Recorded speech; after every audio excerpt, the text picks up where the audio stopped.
The digital counter on the NASDAQ wall stopped dead. It did not flicker. It did not reset. The number hung in the air, glowing in stark white. $1 trillion. For 3 seconds, the trading floor went entirely silent. Thousands of people stopped mid-sentence, fingers hovering over keyboards, eyes locked on the display. Then, the roar began. It started as a low murmur from the center of the pit before erupting into a chaotic surge of shouting and movement. This was not just another market fluctuation. It was the collapse of a barrier that had stood for the entirety of modern finance. The 12th of June, 2026, the day the 13-digit threshold finally broke. Screens across the room flashed red, then gold, signaling the historic breach. Traders grabbed phones, pushing through the crowd to relay the news, their movements frantic and uncoordinated. In the center of the observation deck, the air felt heavy, charged with the weight of an unprecedented economic shift. The world had just witnessed the birth of its first trillionaire, and the scale of the fortune was so vast that the numbers on the screens seemed to lose their meaning. The foundation of the global economy had shifted, and in the sudden, deafening noise of the room, everyone knew that nothing would ever return to the way it was before. The road to that trillion-dollar screen began in the cramped dial-up era of the 1990s. It was a time of grainy connections and flickering monitors. Musk sold his first software venture, Zip2, for $22 million. The money sat in his account, a fortune by any standard. But he did not stop. He took every cent, every dollar of that profit, and poured it into a new project, X.com. The risks were immediate. He slept in the office, his life dictated by the rhythm of server uptime and code deployment. He pushed the company to evolve into PayPal, a digital payment system that challenged the traditional banking guard. The pressure was constant. He faced down competitors and navigated the volatile early days of internet commerce. By 2002, the gamble hit its mark. eBay acquired the platform in a massive deal. Musk walked away with $175 million. He held the capital that most would use to vanish into a private life of luxury, but he did not retreat. He took that liquid wealth and looked toward the horizon, mapping out a future that required far more than just money. The foundation was laid. The capital was secured. He was no longer just a software developer. He was a financier of the impossible, ready to move from digital code to physical hardware. The money from the eBay deal did not go into a bank vault. It went into a cavernous, dusty warehouse in Southern California. The space was silent, save for the hum of a distant ventilation fan and the rhythmic drip of a leaking pipe. Musk stood in the center of the concrete floor, surrounded by the skeletal frames of what were meant to be electric cars. They were little more than metal carcasses, stripped of their potential. He spent his hours pacing the length of the building, his boots kicking up clouds of fine, gray dust. On a long, makeshift workbench, he laid out the blueprints for a rocket. The paper was crisp, covered in dense technical handwriting and complex orbital trajectories. He moved from the car frame to the rocket schematics, his eyes tracing the lines of the fuel injectors and the chassis design. He was not looking at what was there, but at what he intended to build. The air inside the warehouse was cold, smelling of stale grease and dry paper. He stood alone in the dim light, studying the gap between a prototype engine and a set of battery cells. The scale of the ambition was immense, bordering on the irrational. He did not care about the lack of resources or the skepticism of the industry. He had the capital, he had the space, and he had the vision to bridge the divide between ground-based transport and orbital travel. The dream of orbit met the brutality of physics with a deafening roar. The first Falcon 1 launch ended in a fireball that smeared across the sky, leaving a trail of black smoke and shredded metal. Musk watched the telemetry screens go dark. He did not blink. He ordered the team back to the hangar to analyze the wreckage. But the failures compounded. A second rocket failed. Then a third. Every blast represented millions of dollars incinerated in seconds. The losses were absolute. Simultaneously, the electric car project began to devour its remaining resources. Tesla was bleeding cash, burning through the capital reserves at an unsustainable rate. The engineering challenges proved far more complex than the early simulations had predicted. Prototype parts failed under stress tests, and the timeline for production pushed further into the future. Each failed test brought a fresh wave of skepticism from investors and industry analysts.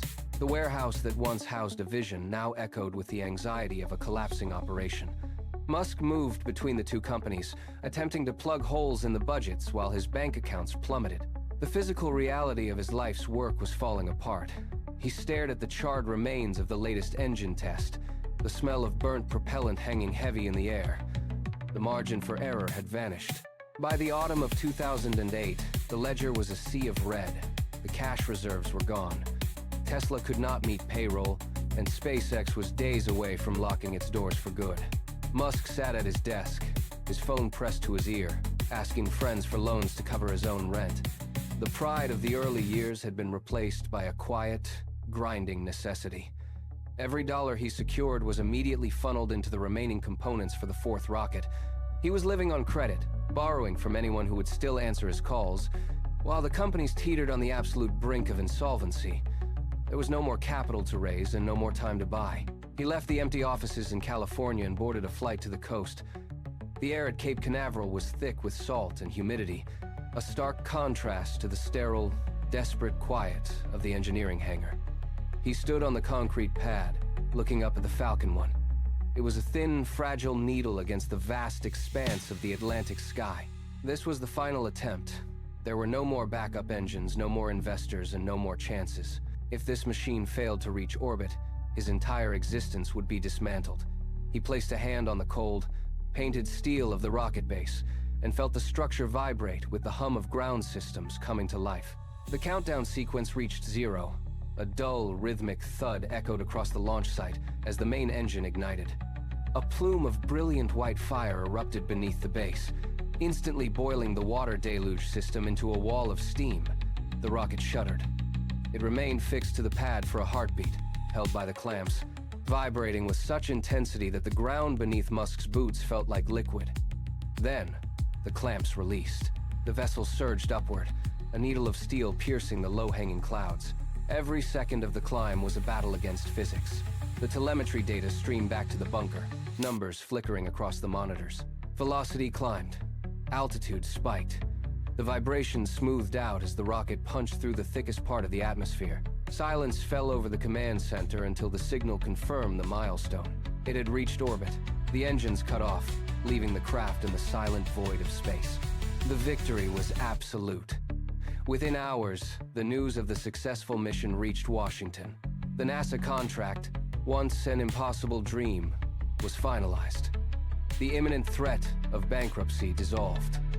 The machines had performed, the path was cleared, and the trajectory of his wealth shifted from a downward slide to a vertical climb.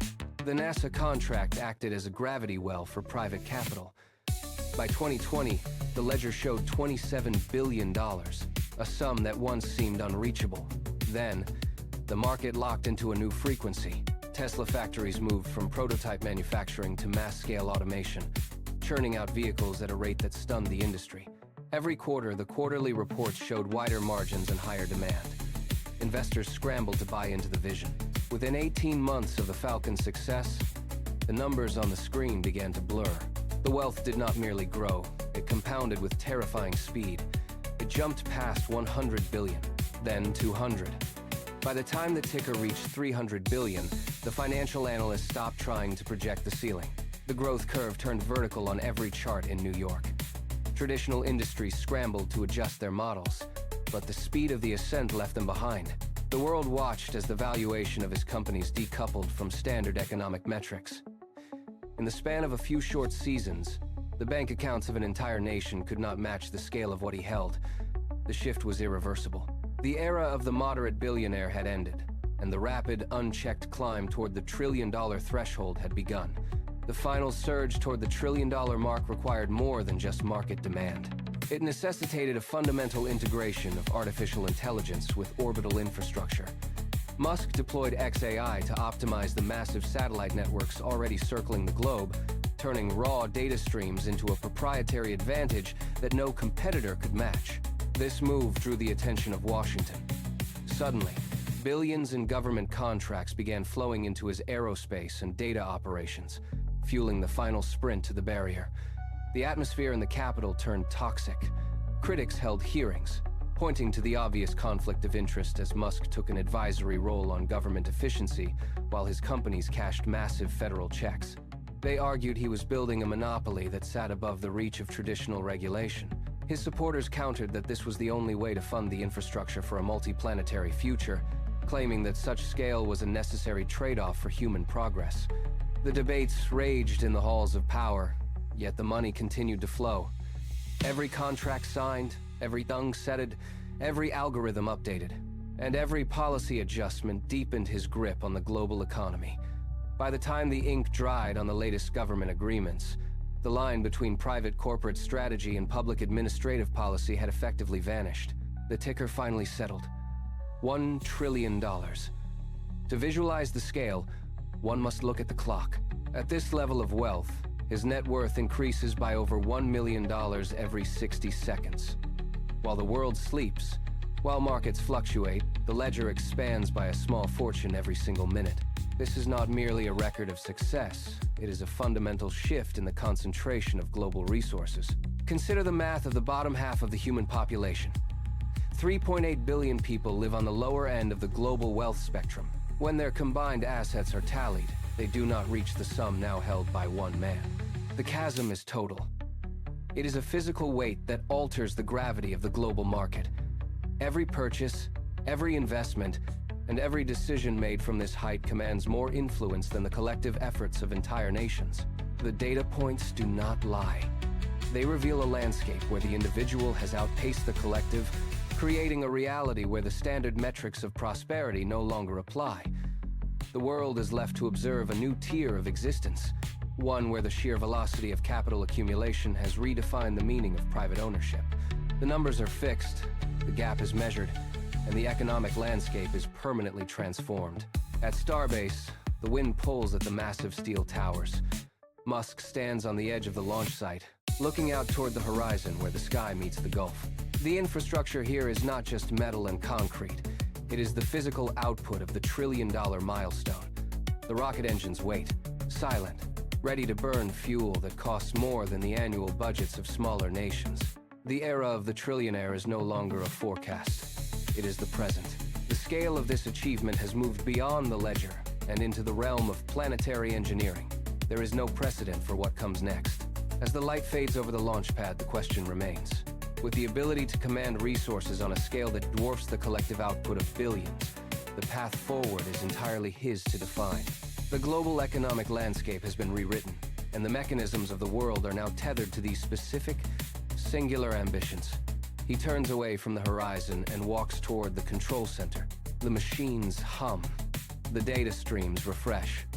The world watches, waiting to see what shape this power will take as it reaches for the stars, leaving the old order behind in the dust of the launch site.